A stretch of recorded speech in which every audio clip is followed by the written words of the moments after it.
안녕하십니까. 예, 저는 한국외국어대학교 터키 아제르바이잔 학과의 오종진 교수라고 합니다. 예, 오늘은 저와 함께 터키를 여행하실 건데요. 즉, 터키를 만나다. 예, 그 중에 여러분들하고의 키워드를 전 이렇게 뽑아봤습니다. 먼저, 동남아의 발전 가능성과 유럽의 품격을 품은 터키. 네, 이게 어떻게 보면 이 말에 함축된 것이 다 들어있다고 보시면 됩니다. 다시 말해, 터키는 여러분, 동남아 하면 어떤 생각이 들죠? 즉 경제적 역동성과 다이나믹한 어떤 그런 경제 활동이 그려질 거고요. 그런데 터키는 이러한 동남아에 대한 경제적 역동성과 다이나믹함을 갖고 있지만 또 한편으로는 유럽의 품격을 갖고 있는 터키라는 것입니다. 어떻게 보면 터키는 동양과 서양을 다 품고 있고 또는 동남아의 어떤 그런 발전 가능성과 전망도 밝지만 또 유럽의 어떤 기풍도 있는 그러한 터키에 대해서 여러분들에게 오늘 좀 알려드리려고 합니다. 예, 오늘의 학습 내용은 전체적으로 세계 속의 터키, 즉 터키에 대한 전체적인 얘기를 좀 말씀드리고요. 그 다음에 터키에 대한 규모, 터키 사이즈가 어느 정도인가를 알아보고 그 다음은 보통 우리 터키 하면 어떻죠? 형제의 나라라는 얘기를 많이 합니다. 우리가 정말 형제인가에 대한 얘기를 또 간략하게 제가 여러분들에게 들려드리겠습니다. 그 다음은 터키어. 한번 알면 너무 쉬운 전략 외국어. 예, 터키어 사실 여러분들에게 생소할 겁니다. 그렇지만 터키어를 알면은 누구나 쉽게 배울 수 있는 접근성이 아주 뛰어난 언어라는 거죠. 예, 그거에 대해서도 좀 알아볼 겁니다. 자, 그 다음은 이제 한국과 우리 한민족에 대한 얘기를 좀 살펴볼 건데요. 즉, 우리는 같은 알타이 지역, 알타이 어군에 속하는 그런 지역으로서 이 지역에 대해서 우리와 어떤 관계가 있는지를 좀 살펴보고 그 외에 또 투르크 민족에 대해서 좀 더 살펴보기로 하겠습니다. 그 이후에는 한민족과 관계를 좀 더 면밀히 살펴보도록 하겠습니다. 그 이후에는 터키 경제의 잠재력에 대해서 과연 이 나라가 얼마만큼 경제적으로 매력이 있는지에 대해서도 살펴보도록 하겠습니다. 자, 그러면 세계 속의 터키입니다. 예, 터키의 GDP 규모는 세계에서 13에서 17위, 예, 한국과 거의 비슷한 규모의 GDP를 보이고 있습니다. 1인당 국민소득을 얘기하자면 터키는 한국보다는 조금 떨어집니다. 예, 여러분들 알다시피 우리는 이제 3만 불을 넘었다고 하죠. 터키는 약 구매력 기준으로 대략 15,000불 정도 수준의 규모를 보이고 있다고 보면 됩니다. 그렇게 되면 우리 한국의 절반 수준이라서 좀 더 약간 낙후될 게 좀 보일 수도 있는데요. 근데 실제로는 또 그렇지 않은 면도 있습니다. 다시 말해서 터키의 상위 20%라고 하는, 예, 터키는 인구가 약 8,500만 명인데요. 8,500만 명의 20%, 약 1,700, 1,800만 명 정도는 그들의 그들의 그 소득 수준은 약 4만 5천 불 그 이상으로 볼 수 있습니다. 다시 말해 여러분들 1,800만, 1,700만 정도면요. 유럽의 웬만한 나라 이상의 규모를 갖고 있습니다. 다시 말해 유럽의 웬만한 나라 이상의 규모는 4, 5만 불들의 아주 고소득을 갖고 있는 그런 층이라고 할 수 있습니다. 다시 말해 터키는 사이즈도 크지만 그런 그 소비 계층도 좀 스펙트럼이 넓다라고 알아두시면 될 것 같습니다. 예. 또 하나는 터키가 뭐죠? OECD. 예, 우리 OECD 한국은 1996년에 들어갔는데요. 터키는 그 이전에 훨씬 빠르게 그 산업화를 이룬 국가라고 할 수 있습니다. 예, 다음은 나토인데요. 예, 어떻게 보면 터키가 유일하게 예, 북대서양 조약 기구라고 하죠. 그 서방 선진국들의 어떻게 보면 군사 동맹이라고 할 수 있는데 아마 터키가 들어간 신흥국으로서 들어간 터키가 유일한 나라가 아닌가라고 합니다. 예, 터키는 또 한편 EU의 준회원국이자 또 경제적으로 이미 통합된 나라입니다. 터키를 EU 국가야? 라고 EU 가입하려는 거 아니야? 라고 이렇게 생각하시는 분들이 많은데 터키는 실제로 이미 유럽의 주요 기관에 이미 다 통합되어 있습니다. 단지 정치적으로만 지금 통합이 안 된 상태인데요. 정치적인 외에는 여러분 그 관세 동맹이라든가 뭐 교육이라든가 사회문화적으로는 이미 많이 다 통합이 되어 있습니다. 예를 들면 파리에 있는 그 한국어과의 앙카라 대학교 학생이 나 다음 학기에 파리에 가서 공부할래 하면 바로 앙카라 대학생이 에라스무스라는 그 유럽연합의 프로그램을 통해서 자연스럽게 학생 교환과 이런 것이 다 이루어진다고 볼 수 있습니다. 자, 그러면 왜 터키는 아직도 EU의 회원국이 아닐까요? 예, 제가 아까도 말씀드렸지만 터키는 인구가 8,500만 명입니다. 유럽연합의 가장 큰 주요한 기구가 유로피언 카운슬, 유럽 집행위원회와 유로피언 파르멘트, 즉 유럽 의회인데요. 유럽 의회 같은 경우에는 인구 대비 그 규모에 따라서 국회의원을 배출합니다.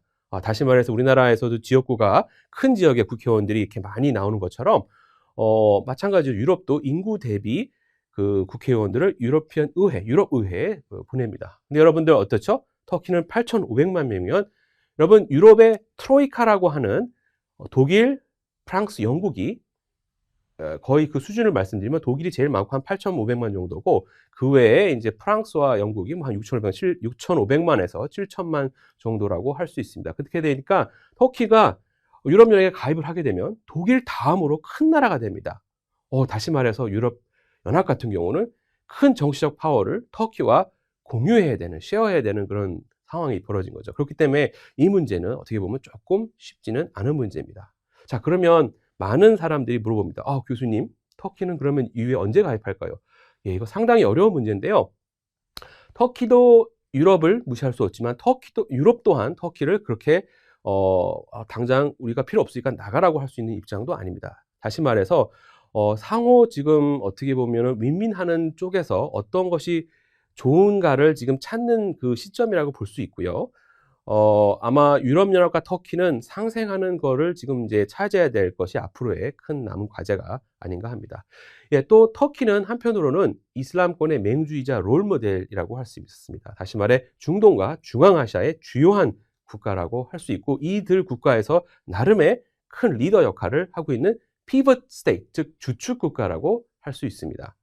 예, 또한 터키는요, G20 회원국으로서 세계의 주요 경제 대국으로서 그런 면모를 보이고 있습니다.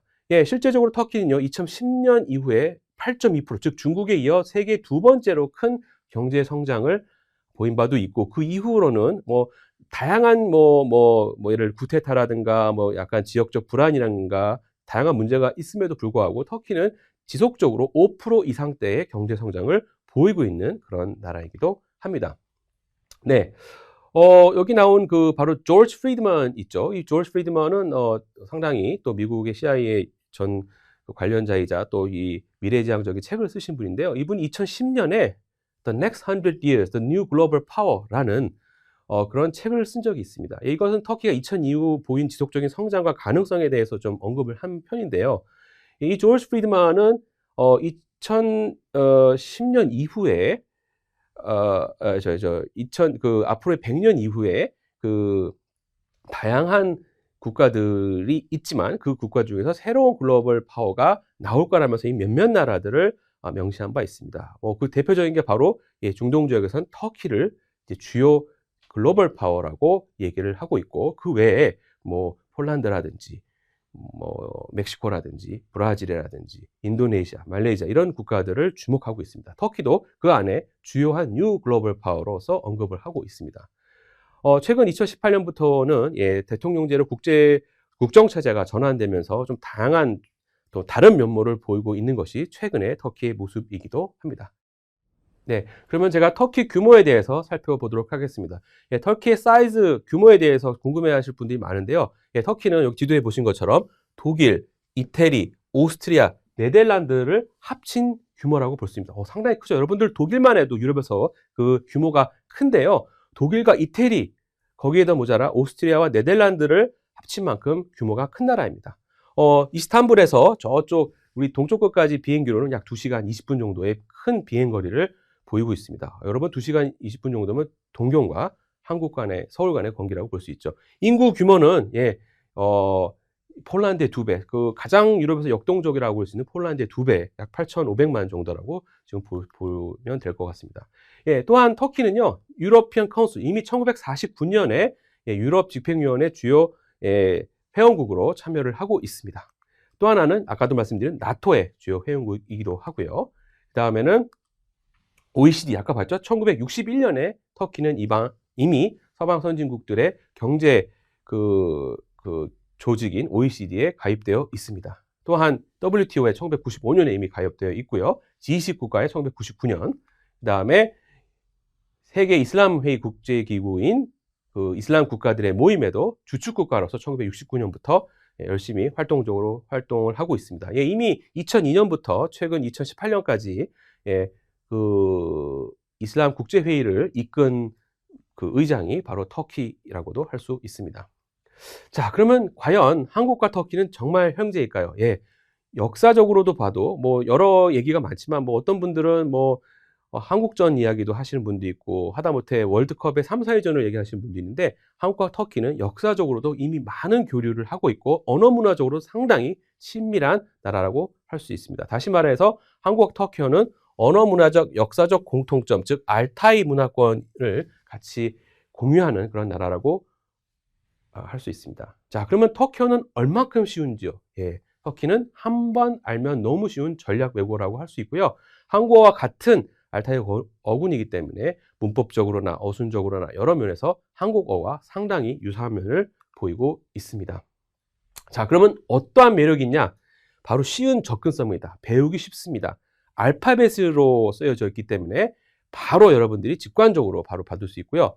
넓은 활용성이 그 다음입니다. 터키어는요, 터키에서만 뿐만 아니라 터키를 비롯한 다양한 중앙아시아 국가들, 즉 투르크 문화권에서 쓰이고 있습니다.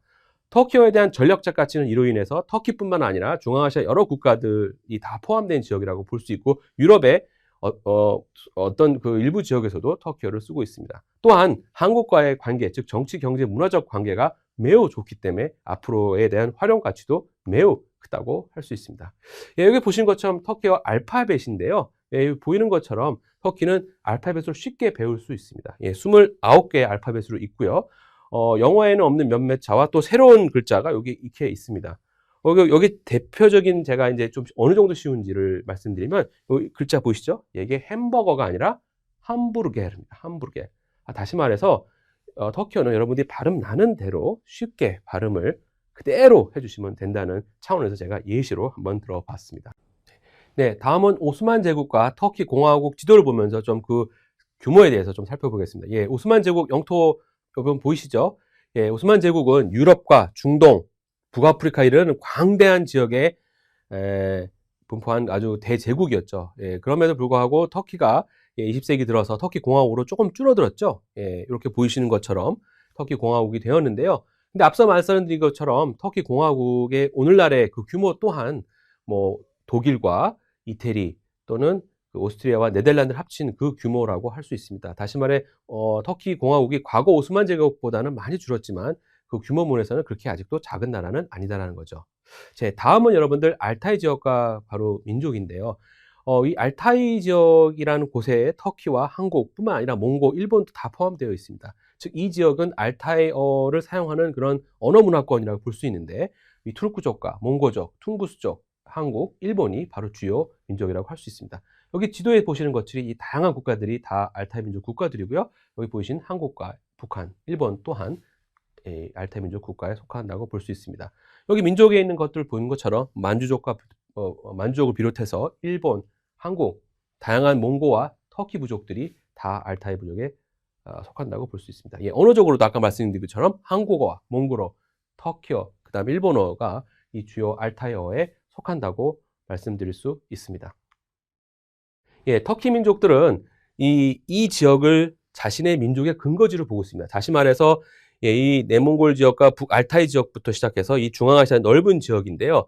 이게 이제 여러분들 그 몽고에 있는 그 오르온 비문 지역인데 이 지역을 기점으로 이제 여기 중국에 있는 신장 위구르부터 시작해서 중앙아시아 이런 넓은 지역에 분포하고 있고 여기에 보면은 만주와 한국도 터키 문화권으로 포함하고 있습니다. 다시 말해 역사적으로 이들은 만주와 한국 지역도 자신의 언어 문화권으로 보고 있다는 것입니다. 예, 여기 지도에 보시는 것이 바로 투르크 민족에 대한 그 지도 민족 분포도를 보이시는 건데요. 예, 다시 말해 중앙 유라시아에 넓게 가장 넓게 이렇게 분포한 것이 바로 다양한 터키 민족이다라고 볼 수 있습니다. 예, 터키 민족은 그 이동에 따라서 북쪽으로 이동한 쿰차게와 남방으로 이용한 오우즈게가 있습니다. 예, 터키는 이 남방으로 이용한 오우즈게의 터키의 민족이라고 볼 수 있고 그 남방에 들어간 오우즈게는 터키를 뿐만 아니라 아제르바이잔, 투르크메니스탄, 또 우즈베키스탄 이런 나라들이 이제 오우즈게라고 볼 수 있는 되고 그다음에 쿰차게라고 하면 여러분들 북쪽으로 이동한 뭐 타타르스탄, 타타르족과 바슈쿨티스탄, 키르기스탄, 카자흐스탄이 이 쿰차게라고 보실 수 있습니다. 그래서 이제 투르크에 대한 사용 독립국들을 보게 되면 아제르바이잔, 카자흐스탄, 키르기스탄, 우즈베키스탄, 터키, 투르크메니스탄 이런 나라들은 독립된 터키 사용 국가로 볼 수 있고, 이 다음 나라들은 여러분 좀 생소하실 거예요. 하카스, 알타이, 투바, 사하 야쿠트, 타타리스탄, 바슈쿠르티스탄, 추바시스탄. 이건 뭐냐면 여러분들 러시아 연방에 있는 바로 터키계 자치공화국들입니다. 그 외에 가가우스, 이건 몰도비아에 있는 터키계 자치공화국이요. 크름 타타, 이거는 과거에는 우크라이나에 있다가 최근에는 러시아 연방에 합병이 됐고요. 그다음에 동투르키스탄, 이거는 오늘날 중국 신장 위구르에 있는 터키 자치 지역이라고 할 수 있습니다. 이만큼 여러분들은 유라시아 전역에 다양한 터키계 민족들이 분포한다고 볼 수 있습니다. 이 지도에 보시는 것처럼 이렇게 분포를 하고 있습니다. 그럼 이 터키 민족들은요, 실제로 이 지역은요, 이슬람과 페르시아 문화 위에 언어학적, 인구학적 투르크화가 이루어지면서 됐습니다. 실제로 이 지역은 이슬람과 페르시아가 기저문화로 깔려 있고요. 투르크 민족들이 정복과 잔입으로 계속 이 지역에 들어오면서 자연스럽게 언어학적, 인구학적 투르크 문화화가 이루어졌다라고 보시면 될 것 같습니다. 또 하나 재밌는 건요, 바로 몽고 제국입니다. 징기스칸의 몽고 제국의 확대는요, 터키 민족의 확대로 이어졌습니다. 징기스칸의 그 대제국은요, 몽골인의 나라뿐만 아니라 터키 민족, 즉 유목연합 제국이었기 때문에요, 많은 유목민들이 이때 이동을 했고요. 터키 민족도 당연히 이들과 함께 빠른 서진을 했습니다. 자, 이 터키 민족은요, 여러분들 아시다시피 한반도와도 많은 관계를 맺고 있습니다. 특히 이제 그 조상인 맥족이라고 할 수 있는데, 우리나라 조상이 즉 북방계라고 할 수 있는 고구려, 신라, 백제, 동요, 부여, 이 맥족들이 소위 말하는 그 터키의 민족인 키맵, 즉 맥족과도 상당히 밀접하다고 우리는 얘기를 하고 있습니다. 다시 말해 키맵과 맥족은 적어도 같은 지역에 살고 있던 그 부족이 아닌가라는 얘기를 하고 있습니다. 그만큼 역사 문화적으로 우리는 상당히 가깝게 살았다고 할 수 있습니다. 그뿐만 아니라 뭐 신라 시대 때의 여러 무인상들과 처형과 그 다음에 뭐 아프라시아 고대 벽화들은 중요한 우리 민족과 이들 간의 교류를 보여주고 있고요. 여러분들 잘 아시는 고려시대 때 생목이라는 것은 바로 이들이 누구냐? 바로 터키계인 위구르인입니다. 그만큼 많은 터키 민족들이 우리나라와 역사적으로도 관계를 맺고 있었다고 볼 수 있습니다. 자, 이렇게 보시는 것처럼 여러분들 이 고구려의 무용총인데요, 말을 타고 활을 쏘는 거는 터키 민족들은 자신들의 선조들의 모습이라고 생각을 하고 있습니다. 우리도 거의 비슷하죠. 동이족, 동쪽에 활을 쏘는 민족이죠. 투르크라는 말도 사실 공수부족이라는 말이 있습니다. 아까 말씀드린 바로 신라시대 무인성, 여기 보시면요, 여기 신라시대 다양한 무인상들이 있는데 처용도 마찬가지고요. 우리가 알고 있는 신라인들의 모습이 아니죠. 우리 박혁거세의 신화도 그렇고 이것이 대부분 다 흉노와 투르크와 관계된 그러한 문화적 모티브라고 말씀드릴 수 있습니다. 이건 아프라시아 우즈베키스탄에 있는 벽화인데요, 여기 보이시는 이 두 분이 바로 고구려 시대 때의 사신이라고 합니다. 바로 이 두 분인데요, 그만큼 이미 고구려 시대 때에도 많은 교류가 우리나라와는 있었다고 할 수 있습니다. 자, 그러면 여러분들 이제 마지막으로 터키 경제에 대한 잠시 짧은 얘기를 드리고 강의를 마치고자 합니다. 터키는요, 신흥시장의 필수 요소인 지정학적, 시장의 잠재력, 거대 시장, 즉 유럽 시장을 끼고 있는 몇 안 되는 아주 중요한 지역입니다. 아까도 얘기했지만 인구의 8천만 규모의 큰 시장을 갖고 있고 상위 20%는 구매력이 또한 높습니다. 노동력 인구가 또 젊고요, 교육의 수준이 높고 현재를 중시하기 때문에 소비 성향도 좋습니다. 그렇기 때문에 어떻게 보면 한국과의 어떤 경쟁적 전략적 파트너가 되기 위해서 아주 좋은 매력을 갖고 있다고 할 수 있습니다. 인구 구조도 마찬가지입니다. 인구의 절반은 29.7세로 유럽과 비교해서도 상당한 젊은 인구를 가지고 있고요. GDP 성장을 보게 되면요, 2012년 이후 지속적으로 5% 이상의 높은 경제 성장률을 보이고 있습니다. 그 밖에 뭐 신용카드라든가 핸드폰 보급률, 자동차 생산, 관광, 관광객만 해도 세계 8대 탑 10에 안에 들 정도로 연간 약 4천만 명의 관광객들이 하고, 건설 시장에서도 터키는 나름의 저력을 보여주고 있습니다. 터키에 대한 경제적인 잠재력은 바로 그 지정학적 위치인데요, 터키를 중심으로 4시간 이 범위 안에 주요 시장이 다 들어가 있습니다. 즉 북아프리카, 중동, 중앙아시아, 유럽이 다 포함되어 있습니다. 어떻게 보면 약간 동쪽에 치우친 한국, 약간 고립되어 있는 듯한 한국과는 또 다른 지정학적 매력을 갖고 있는 게 바로 터키가 아닌가 합니다. 이러한 매력 때문에 터키에는 다양한 글로벌 기업들이 지역 헤드쿼터로서 이스탄불에 자리를 잡고 있습니다. 어떻게 보면 이게 큰 터키의 경제적인 자랑이라고 할 수 있겠죠. 그 밖에 다양한 국가들과 유럽을 포함한 또 한국을 포함한 다양한 유럽 국가들 또 중동 인근 국가들과도 통합된 시장, 즉 FTA를 통한 통합된 시장을 이루고 있어 터키에 대한 경제적 확장성 또한 매우 매력적이라고 할 수 있습니다. 예, 간단하게 여러분들과 함께 터키에 대한 동남아적인 경제적 가능성과 유럽적인 어떤 문화적인 품격에 대해서 여러분과 살펴보았습니다. 감사합니다. teşekkür ederim.